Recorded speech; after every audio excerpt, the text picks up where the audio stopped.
Mahiya naman kayo, President BBM.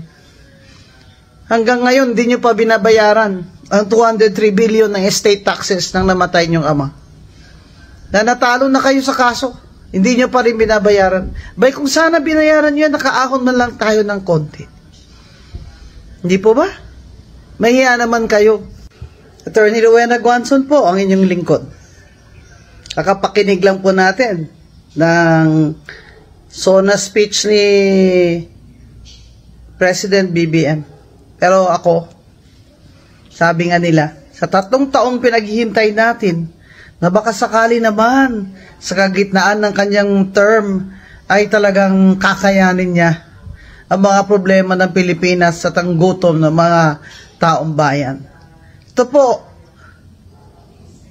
SONA niya ay dapat tinawag nating desperate state of the nation. Kasi desperate na talaga siya na makuha niya uli ang magandang loob natin.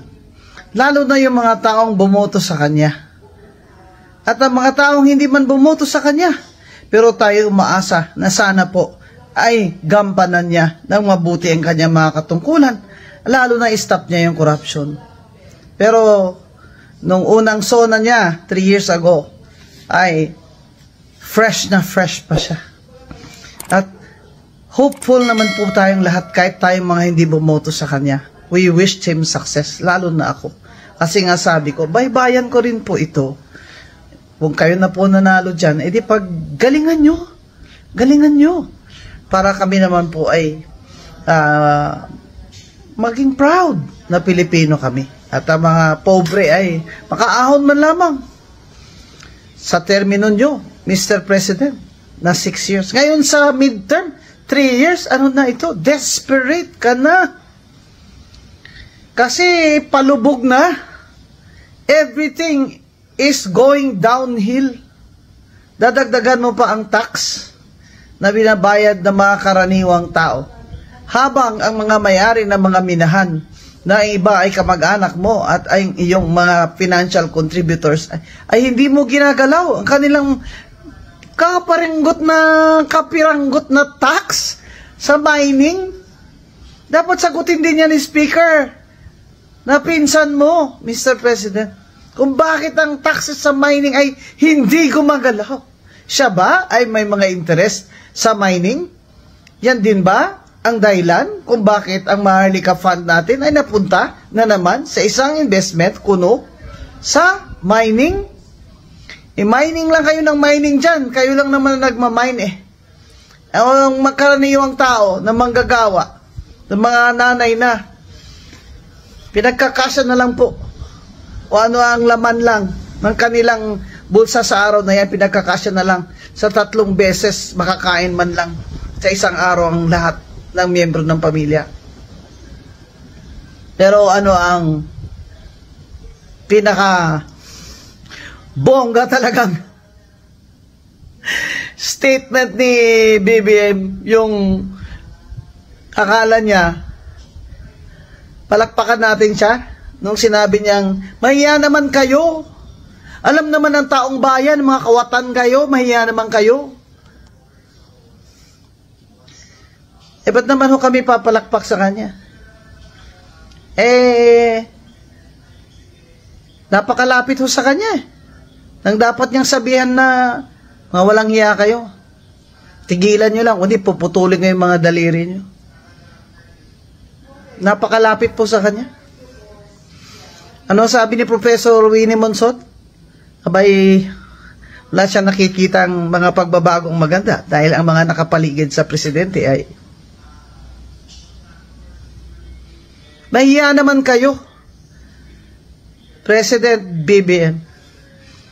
Hanggang ngayon, di nyo pa binabayaran ang 203 billion ng estate taxes ng namatay nyong ama.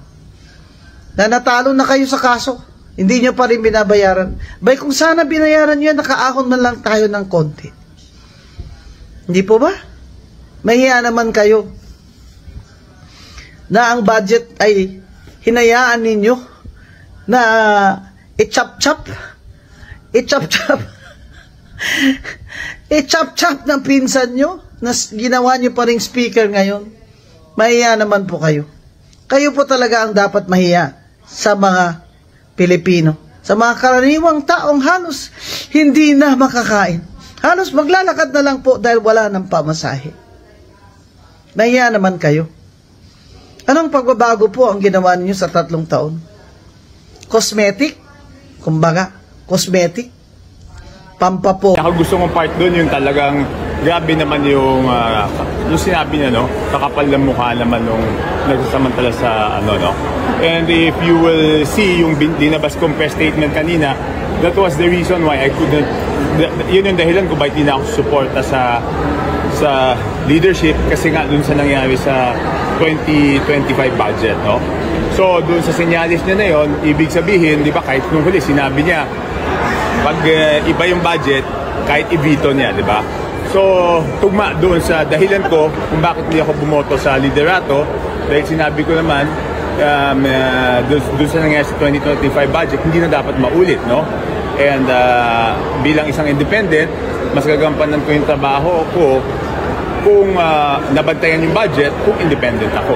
So, tugmang-tugma doon sa ano, kaya gustong-gusto ko yung part niya. Mga isinagawang pagsakote sa mga bodega at laboratorio at takang pagpasok, halos 83 bilyong pisong halaga ng droga ang nakumpiska na.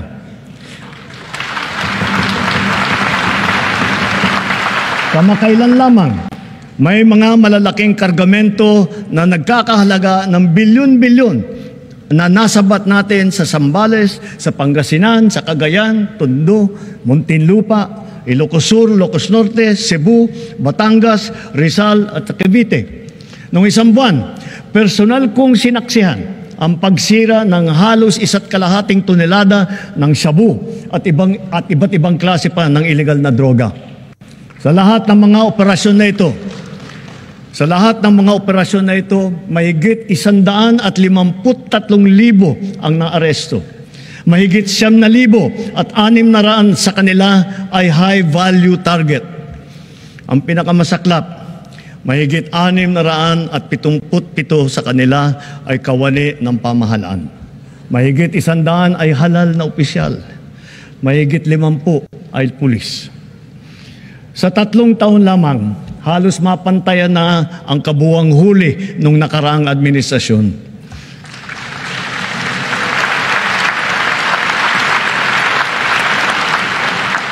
Sa kabila ng mga ito, tila nagbabalikan daw ang mga pusher. Kaya patuloy ang ating mga operasyon laban sa mga drug dealer, sila man ay big time o small time. Ngayon, masasabi natin na mataas na ang tingin ng buong mundo sa Pilipinas. Dahil maayos, patas at mahinahon tayong nakikitungo sa iba't ibang mga bansa. Tumutupad din tayo sa ating mga kasunduan at sa mga batas at panuntunan na pandaigdig na komunidad. Yeah, 6 times. Ang dami nung confiscation ngayon ng shabu on the same period compared to the previous administration. Magkaiba. Mas effective tayo ngayon. Definitely. I'm very, very sure of that.